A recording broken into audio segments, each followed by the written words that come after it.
Good evening, mates. Welcome to Historian's Lullaby. In the heart of the Roman Empire, where marble palaces gleamed and legions marched beneath the eagle's banner, there rose an emperor whose reign would be etched not in glory, but in terror. His name was Gaius Julius Caesar Germanicus, though history remembers him by a different name, Caligula. Some called him a god. Others called him a monster. When he first ascended the throne in 37 CE, Rome rejoiced. The young emperor seemed generous, charming, even merciful compared to the grim years under Tiberius. He released prisoners, granted bonuses to soldiers, and promised a golden age. For a moment, it seemed as if the empire had been reborn. But the joy did not last.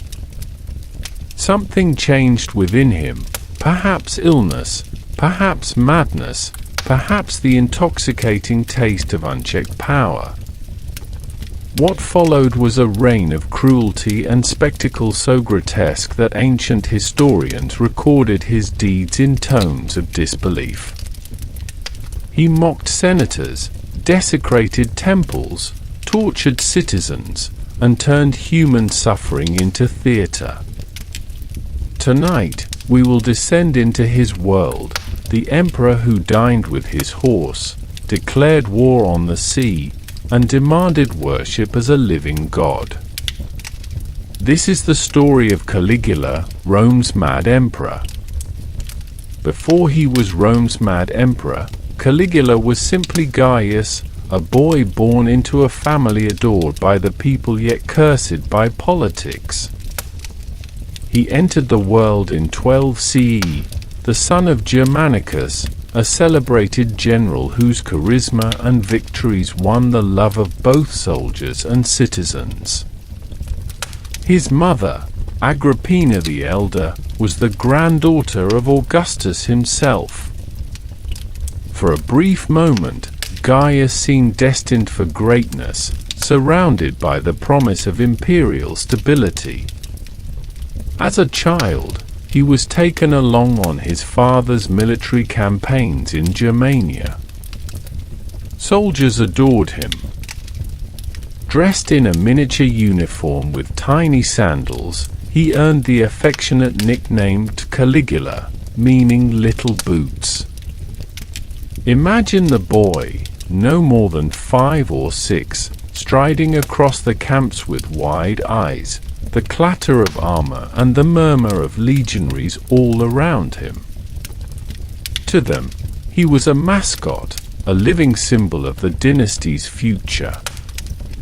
But the adoration of soldiers would not protect him from the shadows already gathering over his life.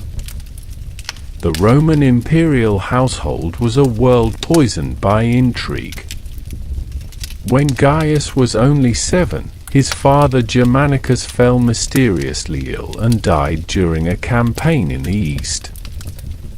Rumors swirled that he had been poisoned on the orders of Emperor Tiberius, who feared Germanicus's popularity. Whether true or not, the effect on the family was devastating. Agrippina openly accused Tiberius's allies of murder, and in return, the imperial court turned on her and her children. Caligula grew up watching his family torn apart by exile and death. His mother was banished, his brothers accused of treason and either starved or executed. The boy who once trotted through legionary camps now lived in a climate of fear, learning that survival meant silence. He was shuffled from one household to another, often at the mercy of those who hated his bloodline. At an age when children should have been nurtured, Caligula was learning that betrayal could come from within the family, and that Rome's love was fickle and dangerous.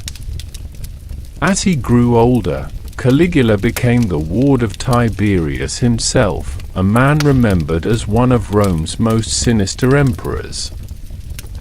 On the island of Capri, where Tiberius retreated, cruelty and debauchery were said to thrive.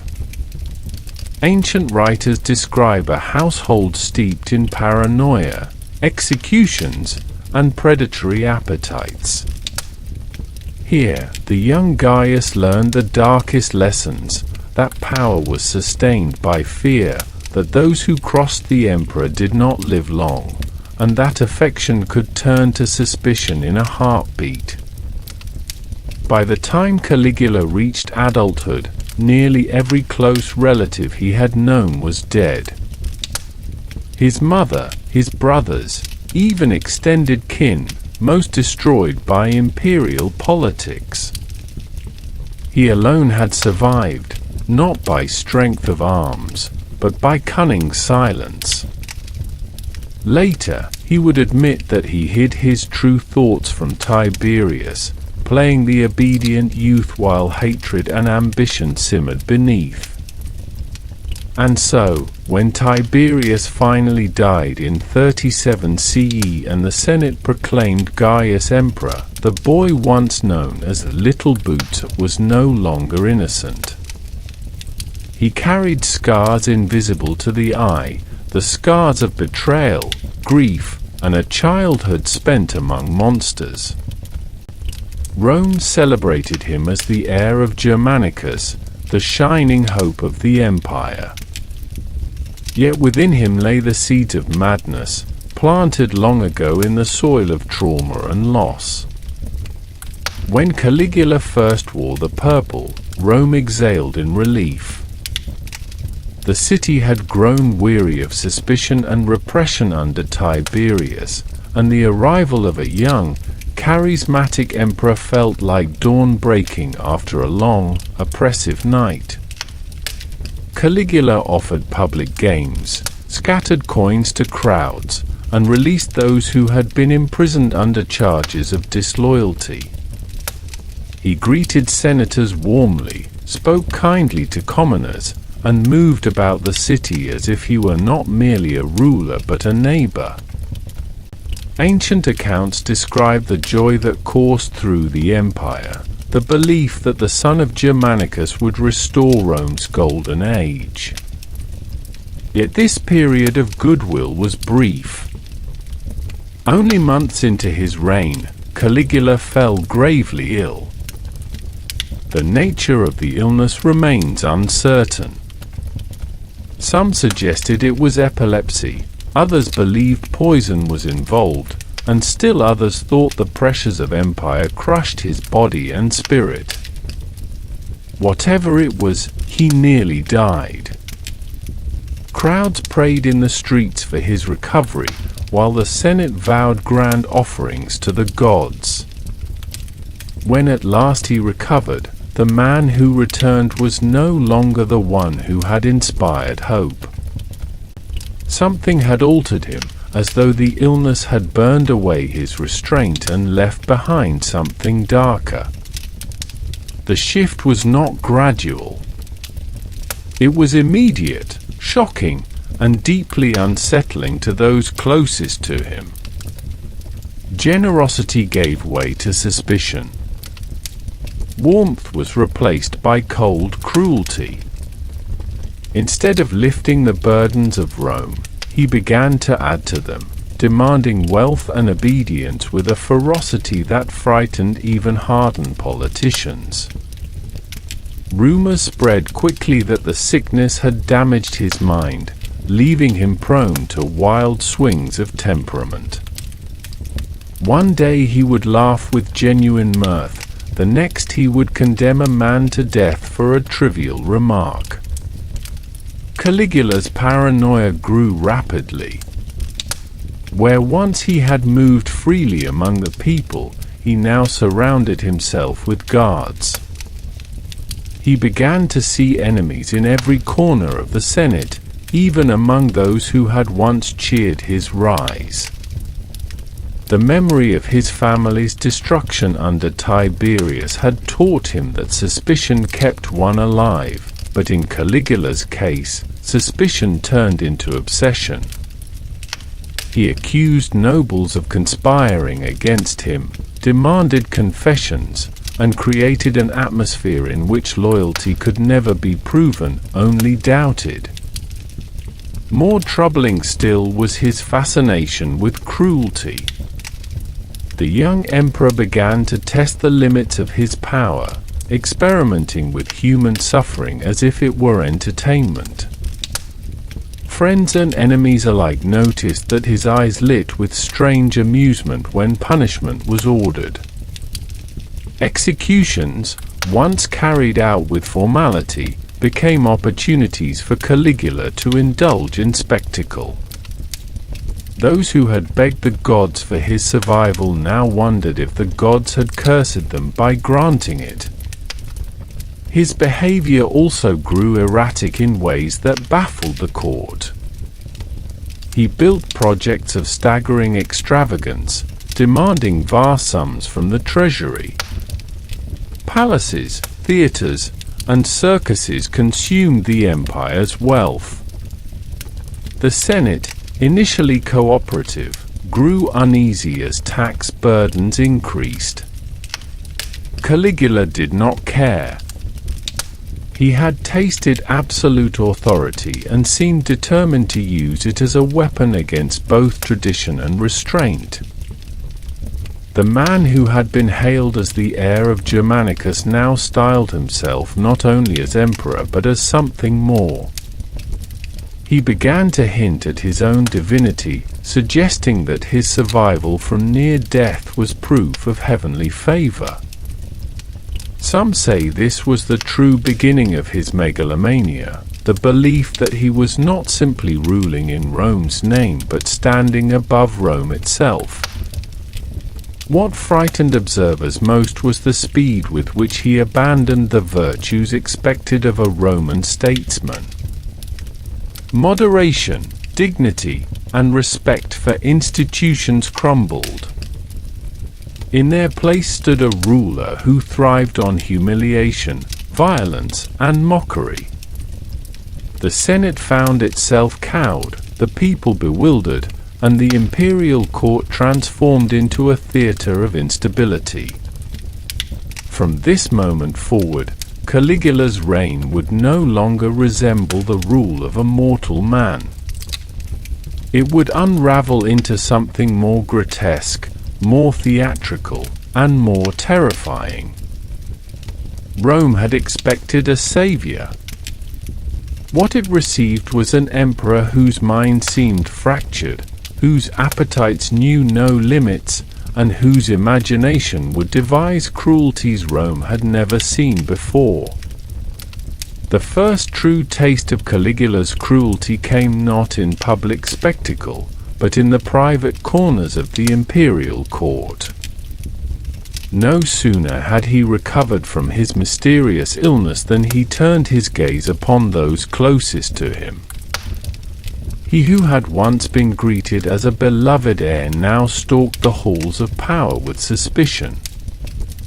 Every smile from a senator looked like a mask, every relative seemed a rival, every whisper in the palace corridors felt like a plot. The earliest victims of this change were within his own family. Among them was Marcus Junius Silanus, his father-in-law. Once honored as kin to the emperor, Silanus found himself accused of treason on vague and shifting grounds. Ancient accounts suggest that his crime was not rebellion, but presence. Caligula believed that even the proximity of other powerful men posed a threat to his authority. The charge of maestas, a term meaning treason or insult to the dignity of Rome, became a weapon in the emperor's hand. Silanus was ordered to end his own life. No trial was offered, no defense allowed, no mercy shown. One day he was a figure of respect, the next he was gone, erased by imperial suspicion. Another victim was Gemellus, the grandson of Tiberius and once considered a potential heir to the throne. Still a teenager, he was neither experienced in politics nor commanding in presence. Yet to Caligula, this youth was an intolerable rival, a living reminder that the succession might have gone differently. Accusations were crafted, loyalty was questioned, and in the end, Gemellus was commanded to take his own life. In forcing the boy to die, Caligula rid himself of a competitor who likely posed no real danger, but he also revealed something deeper. His reign would not be defined by balance or mercy. It would be defined by the removal of any shadow that fell across his throne. These were not isolated cases. The treason trials became a pattern, a rhythm of blood that pulsed through the early years of his rule. Men of influence, former allies, even those who had once championed him, found themselves accused of conspiracy. Wealthy citizens were accused of plotting against the emperor, stripped of their property, and often executed. The confiscated estates flowed into the imperial treasury, enriching Caligula even as it terrified the elite.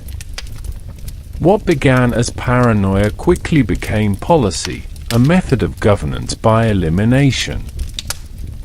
The Senate, which had greeted Caligula with applause, soon found itself cowering. Attendance at meetings became dangerous, for a single misstep could mean ruin. Senators competed to prove their loyalty, offering groveling displays of devotion. Yet the more they bent to him, the less secure they became.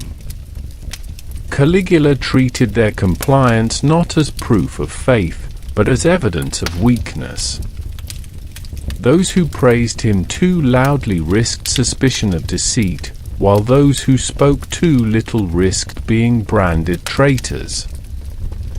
The Senate chamber, once the stage of Rome's proudest debates, became a theater of fear. It was not only the powerful who suffered. Ordinary citizens, too, felt the chill of his paranoia. Charges of treason could be leveled at anyone, for reasons as trivial as a careless joke or a look interpreted as disrespectful. Informers thrived in this climate, earning favor and wealth by accusing neighbors. A culture of silence spread through the streets of Rome, where people spoke in low tones, careful never to let their words travel too far. The cruelty of these purges lay not only in the deaths they produced, but in the manner of their execution. Caligula often forced his victims to end their own lives, a practice meant to cloak his violence in legality. By compelling suicide, he avoided public trials and preserved the illusion that these deaths were chosen, not imposed. Yet everyone knew the truth. Behind each suicide was the emperor's command, whispered through guards and officials, a sentence carried out in private chambers rather than public squares. In time, the purges grew creative in their cruelty. Reports tell of men who were executed in slow and humiliating ways, their suffering drawn out for Caligula's amusement. Others were ruined financially before they were destroyed physically, their families left destitute as a warning to others. The emperor wielded suspicion as a tool of statecraft, proving that no tie of blood or friendship could shield anyone from his wrath. These trials and executions marked a turning point in Roman political life. Under previous emperors, treason charges had been used sparingly, often for genuine threats. Under Caligula, they became a constant drumbeat, a background noise of fear that pervaded the empire. The effect was corrosive. Trust dissolved among senators, generals, and nobles. Every household wondered when the emperor's gaze might fall upon them. Rome, which had once celebrated Caligula's rise, now lived in dread of his attention. Perhaps the most chilling aspect of these purges was the emperor's demeanor. He did not act like a man burdened by necessity, grimly preserving stability. Instead, he seemed to enjoy the process. Ancient authors describe him smiling at the news of forced suicides, or mocking those who begged for mercy. The spectacle of power, the demonstration that he alone held the right to decide life and death, seemed to delight him. By the time the purges had run their course, Caligula had emptied the empire of rivals, filled his coffers with confiscated wealth, and reduced the Senate to little more than a collection of trembling men. Yet the cost was profound. Rome had entered a new reality, one where the emperor's paranoia dictated the fates of its most powerful citizens. The boy once adored by legionaries, the man once hailed as a savior, had now become a ruler who saw enemies everywhere and destroyed them without hesitation. The stage was set for the next transformation. Having silenced his rivals and cowed the Senate, Caligula would soon look beyond human adversaries. He would turn his gaze toward the gods themselves, convinced that his power was not merely imperial, but divine. With his rivals eliminated and the Senate reduced to silence, Caligula turned his attention inward, reshaping the imperial palace into a playground of excess. The seat of Roman government, once draped in ceremony and guarded by ritual, became the backdrop for spectacles of depravity. The line between state and indulgence blurred until the palace was no longer a symbol of Roman order but a stage for one man's appetites. One of his most notorious innovations was the transformation of the palace into a brothel. Ancient accounts describe how noble women, wives of senators and daughters of equestrians, were compelled to serve in this imperial house of vice. These women, forced into roles that disgraced their families, were displayed like prizes, their bodies reduced to tools of humiliation. Men who once debated policy in the Senate were now made to see their households dragged into Caligula's theatre of shame. The proceeds of this imperial brothel, ironically, were sometimes funneled into the treasury, as if the emperor sought to mock the very concept of finance by turning debauchery into state revenue. The emperor himself was said to stroll through the halls, selecting partners at will, regardless of their rank or marriage bonds. Tales spread of him boasting of his conquests, sometimes forcing husbands to witness their wives' degradation. These humiliations were not hidden but flaunted, reminders that no man's honor, no family's dignity, and no woman's safety could withstand imperial desire. Banquets too became exercises in excess. The palace filled with music, wine, and endless dishes served on plates of gold. Guests were made to gorge themselves under the emperor's gaze, while he found entertainment in the discomfort of others. At times, he ordered sudden reversals, courses snatched away, or dishes poisoned with inedible concoctions, all to observe the reactions of those too afraid to protest. What might have been evenings of celebration under other rulers became cruel experiments in submission. Rumors circulated of Caligula's obsession with incest, particularly with his sisters. Whether true or exaggerated by hostile historians, the stories captured the horror of the Roman imagination. To the people, such behavior was more than scandalous. It represented the collapse of all social boundaries, the emperor setting himself outside the moral order of Rome. If the father of the state was unrestrained in his private life, what hope did the public have for restraint in governance? Yet the debauchery was not merely about appetite. It was also about control. By degrading the nobility, by mocking their traditions, Caligula turned Rome's most sacred values into instruments of domination. A senator might endure loss of wealth, even threat of exile, but the violation of his family's honor was unbearable. Caligula seemed to know this and pursued it with calculated delight. In his palace, power was not measured by law or achievement. It was measured by his ability to desecrate what others held sacred. The effect rippled beyond the palace walls.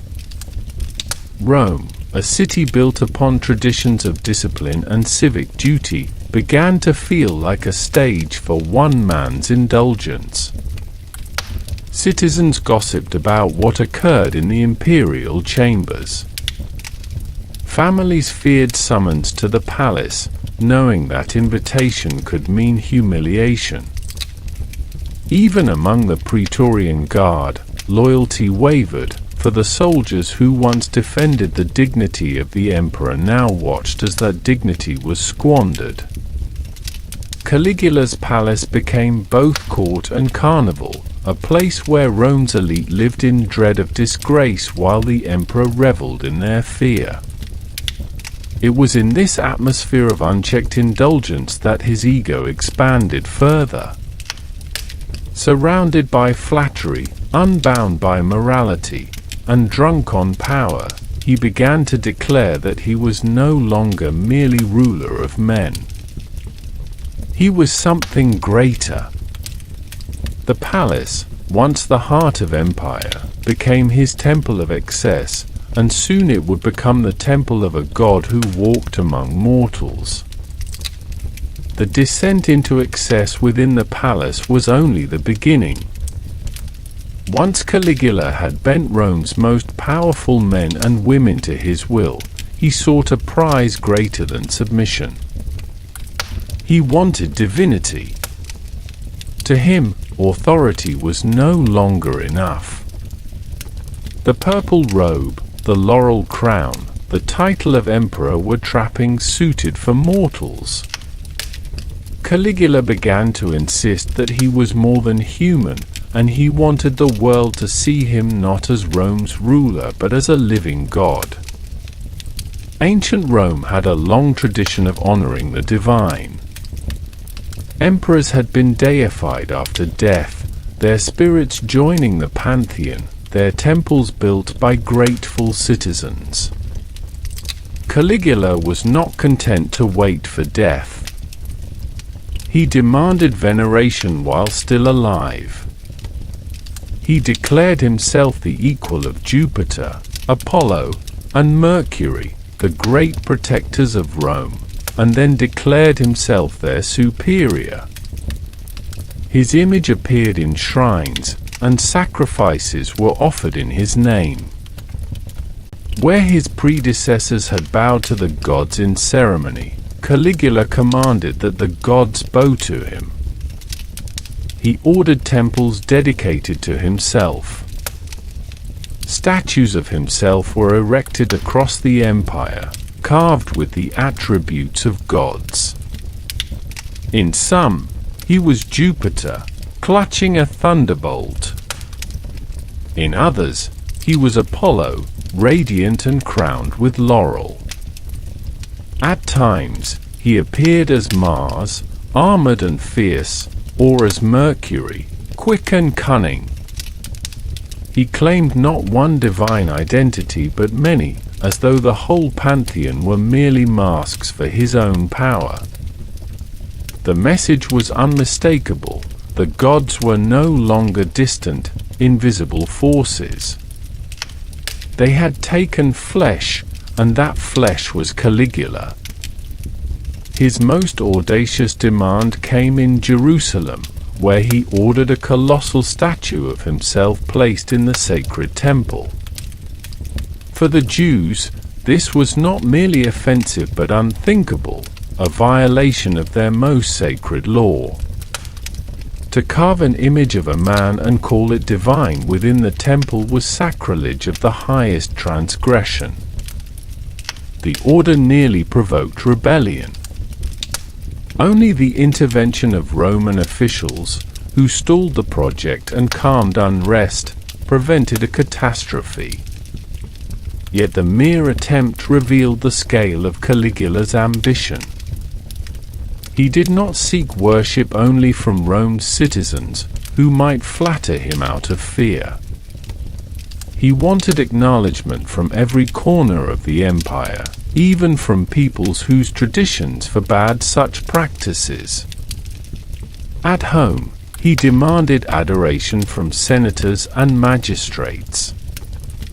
Men who had once debated policy now found themselves required to kneel, to offer incense, to pray aloud to the emperor who sat in front of them. Some were ordered to treat his statues as sacred, to swear oaths before his image. To refuse was to invite death. Those who complied often did so with trembling hands, for the spectacle of worshipping a man was foreign even to Romans accustomed to divine honors for their rulers.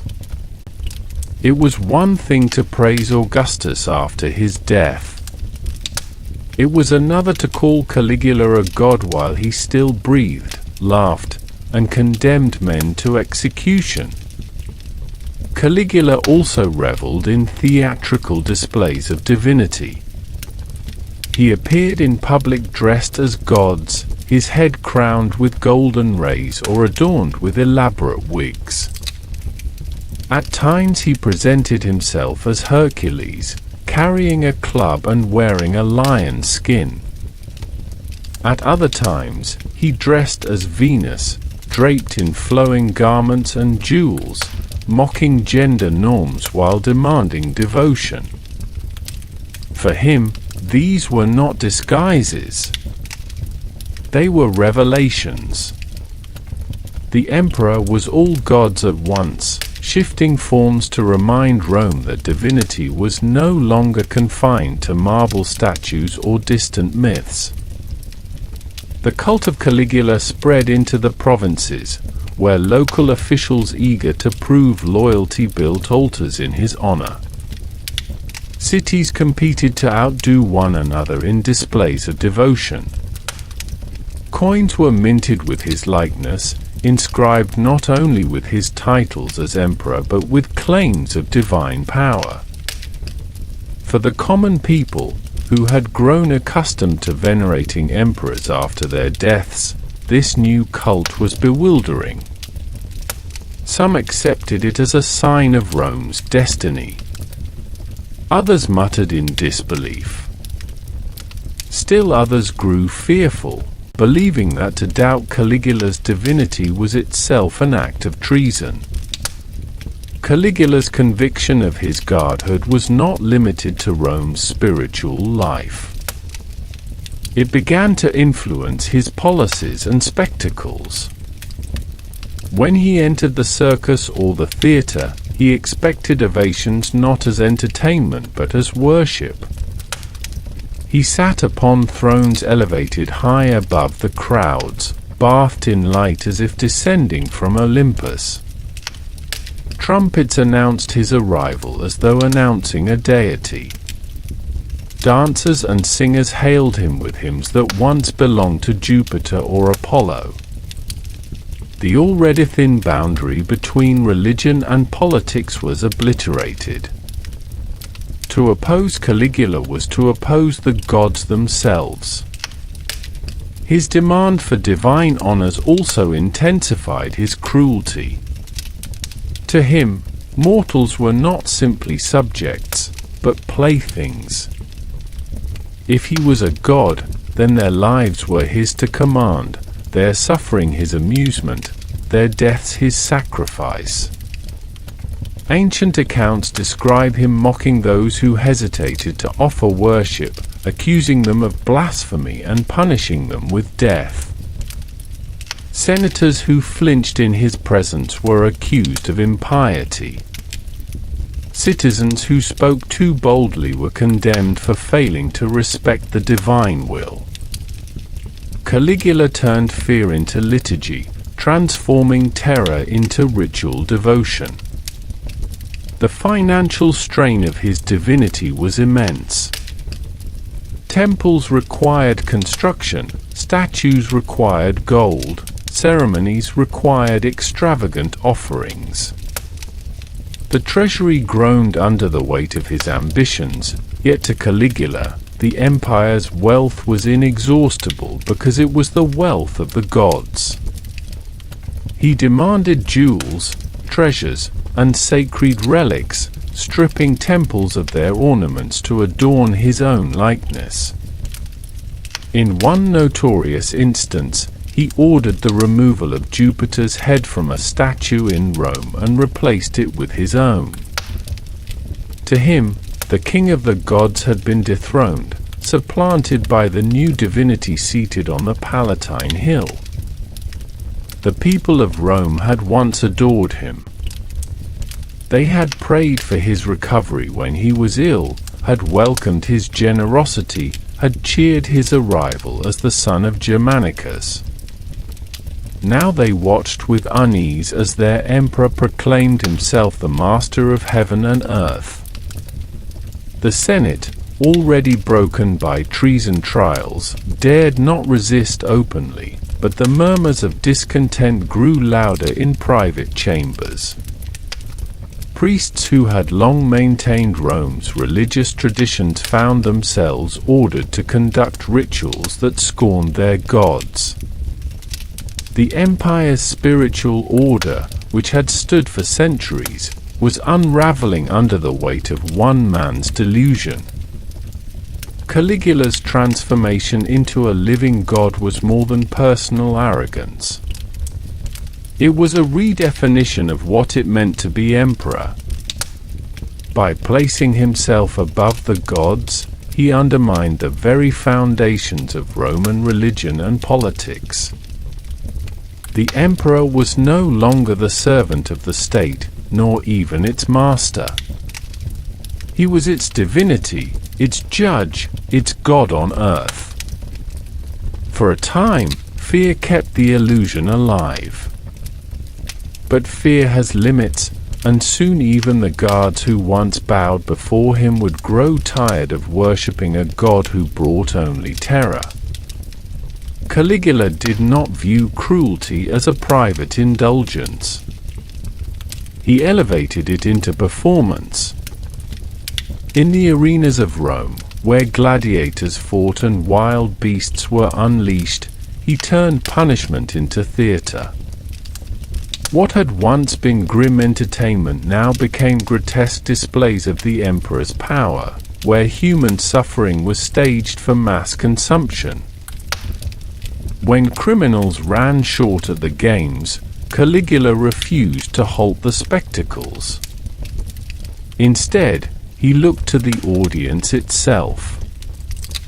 Ancient accounts tell of the emperor ordering entire rows of spectators dragged into the arena. These citizens, guilty of nothing more than attending the games, were thrown before hungry animals.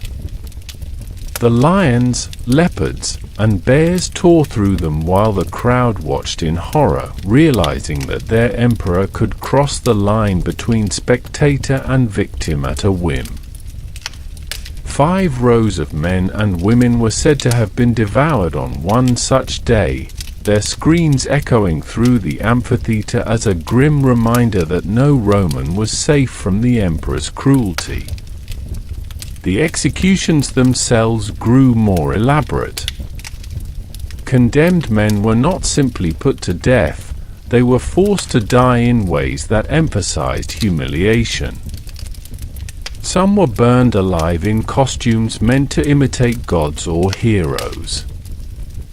Others were sewn into animal skins and hunted like beasts.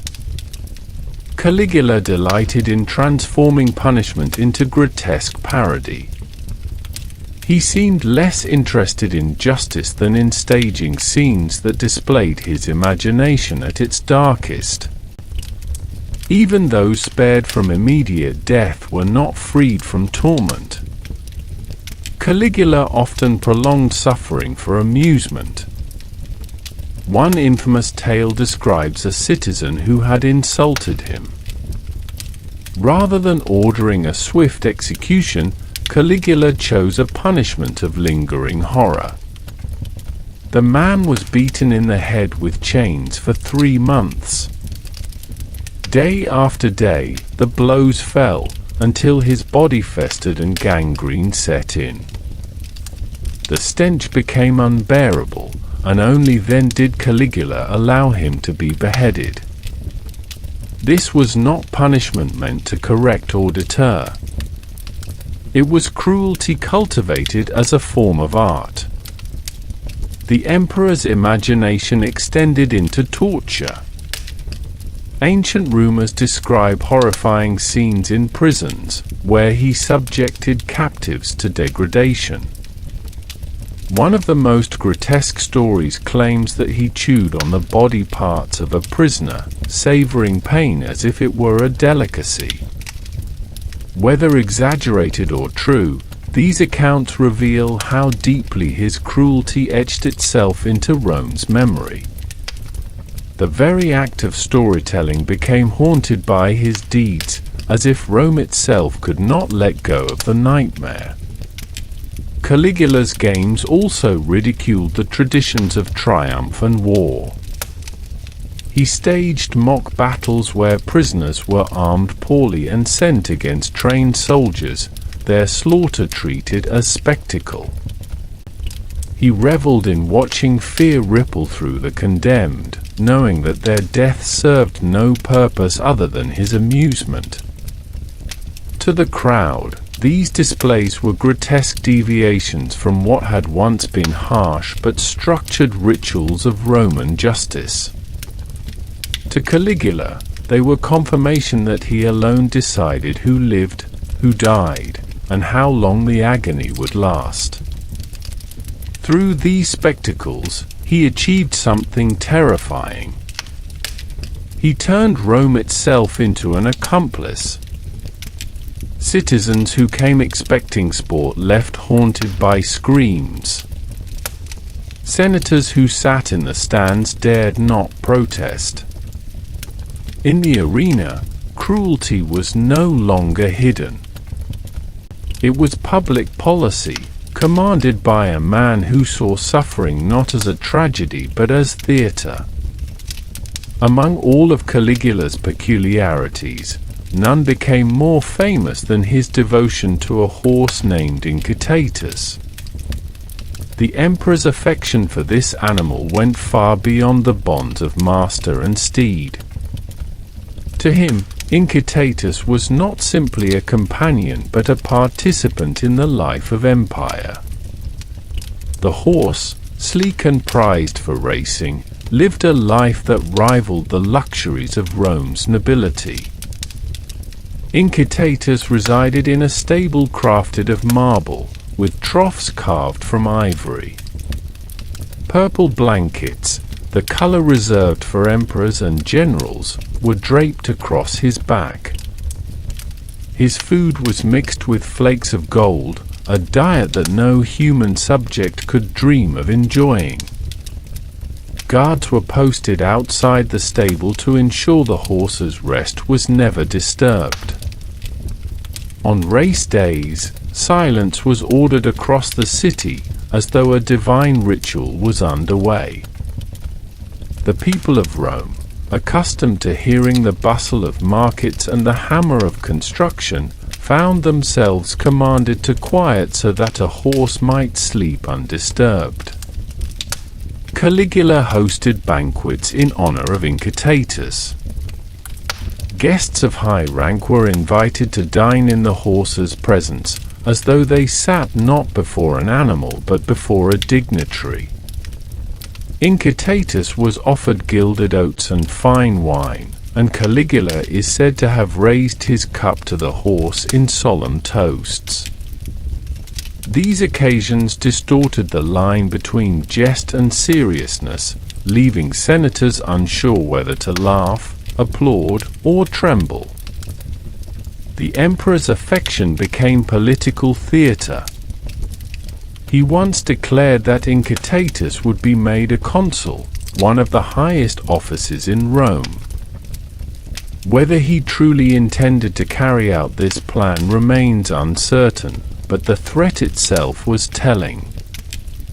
By suggesting that a horse could serve as consul, Caligula derided the Senate and the dignity of its traditions. He reminded Rome's leaders that their offices existed not because of their merit, but because he allowed them. If he chose, he could elevate a beast above them. The gesture struck at the heart of Roman pride. The Senate had once been the guardian of the Republic, the body that commanded legions and wrote laws. Now it was reduced to the butt of a joke, a chamber mocked by the suggestion that an animal could perform its duties.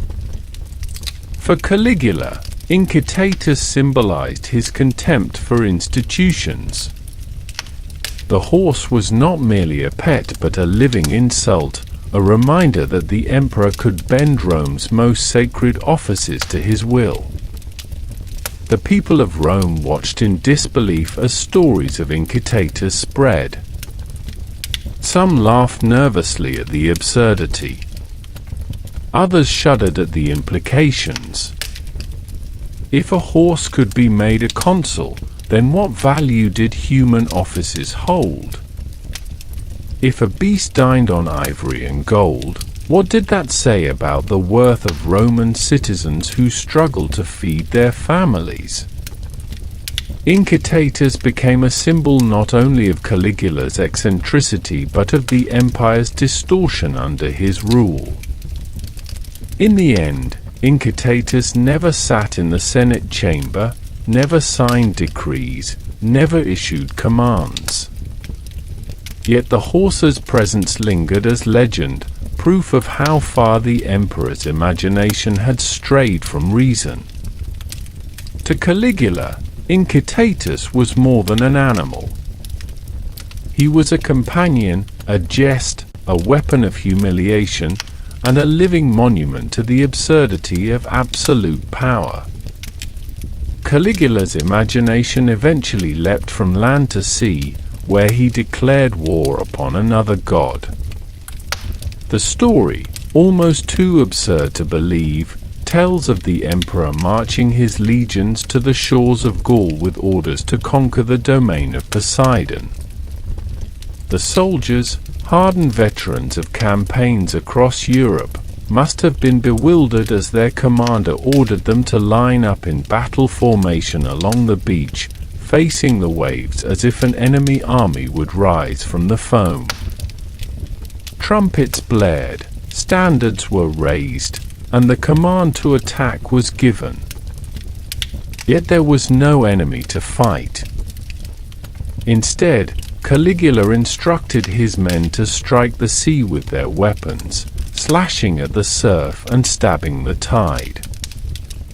He commanded catapults to launch stones into the water, as though punishing the ocean for defiance. The campaign, presented as a serious act of conquest, soon descended into farce. When the battles ended, Caligula announced victory. He declared that the sea had been subdued and demanded trophies from the campaign. The soldiers, rather than bringing back spoils of war, were ordered to collect seashells from the shore. These shells were paraded as precious booty, the spoils of triumph over Poseidon himself. To the people of Rome, news of this campaign was baffling. Was it madness, satire, or deliberate disdain? Some believed Caligula truly thought himself capable of defeating a god. Others suspected he sought only to humiliate his soldiers, forcing them to obey even the most ludicrous commands. Whatever his motive, the war with Poseidon cemented his reputation as a ruler who no longer recognized the limits of reason. The shells, carried back like sacred relics, became symbols of an empire adrift in the tide of one man's delusion. By the final years of his reign, Caligula's excesses had exhausted Rome's patience.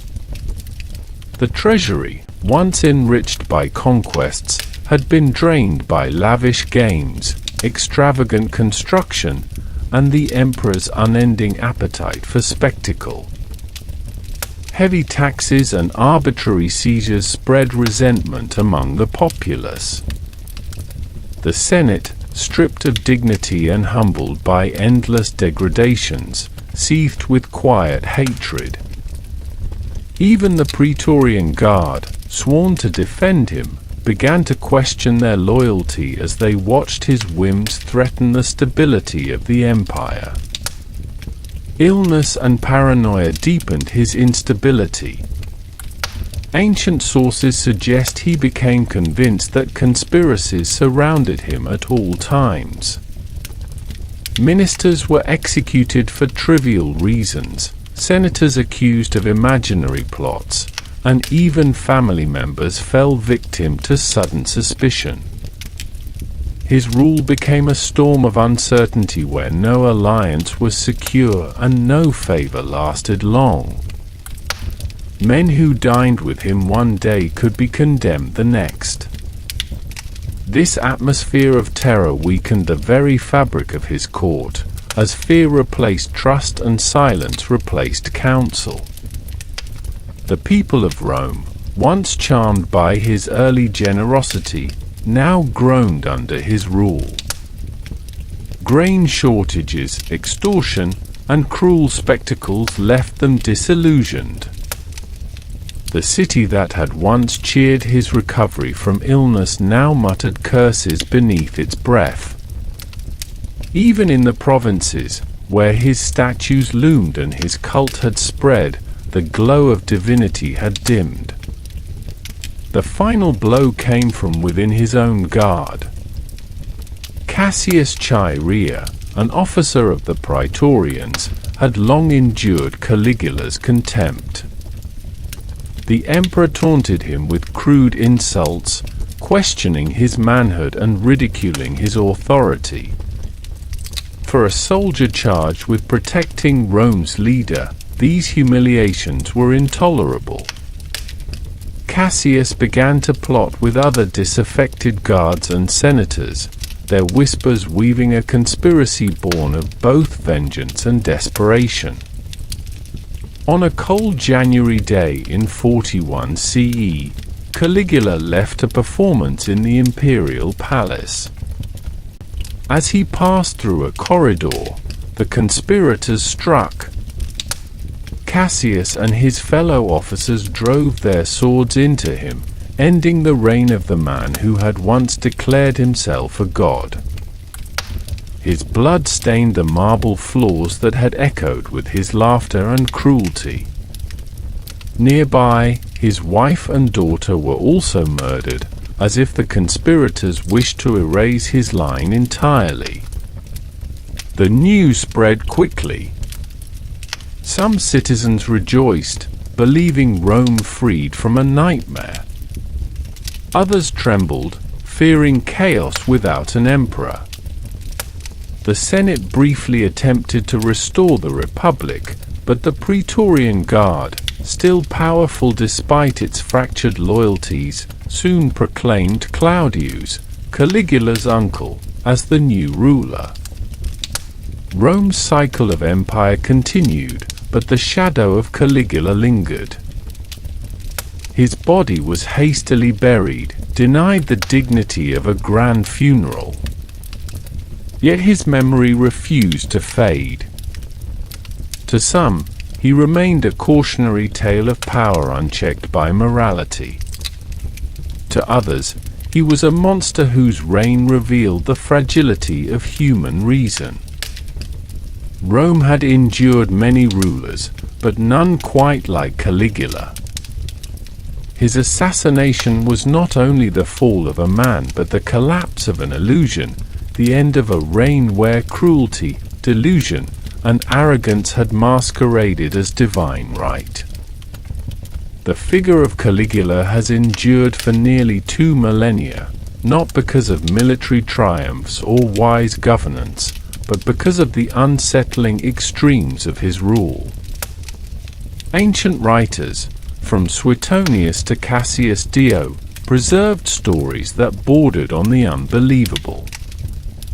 These tales painted him not simply as a flawed man, but as a symbol of how absolute authority can warp the boundaries of human behavior. Whether every detail was true or embroidered by scandal, the consistency of the account shows how deeply he shocked his contemporaries. His legacy is a paradox. On one hand, he stands as a warning about unchecked power. Rome, which prided itself on tradition and law, found itself humiliated by a leader who seemed to treat governance as a private stage for indulgence and cruelty. On the other hand, his image has taken on a kind of mythic quality, becoming a touchstone for later eras wrestling with the dangers of tyranny. When later rulers were accused of arrogance or excess, Caligula's name surfaced as a comparison. What lingers most is the unease he inspires. Other emperors were brutal, yet their brutality served conquest or order. Caligula's violence often seemed directionless, aimed at feeding whims rather than securing stability. He blurred the line between ruler and entertainer, between divine pretender and sadistic tormentor. This ambiguity, more than the bloodshed itself, etched his memory into the fabric of history. For historians' lullaby, his story resonates as a dark reminder that the past is not only filled with achievements and grandeur. It is also haunted by figures whose strangeness unsettles us even today. Caligula's reign may have ended with his body lying in a palace corridor, but the legend of the emperor who mocked gods and men alike continues to echo through time. Thank you for listening to Historian's Lullaby. Good night.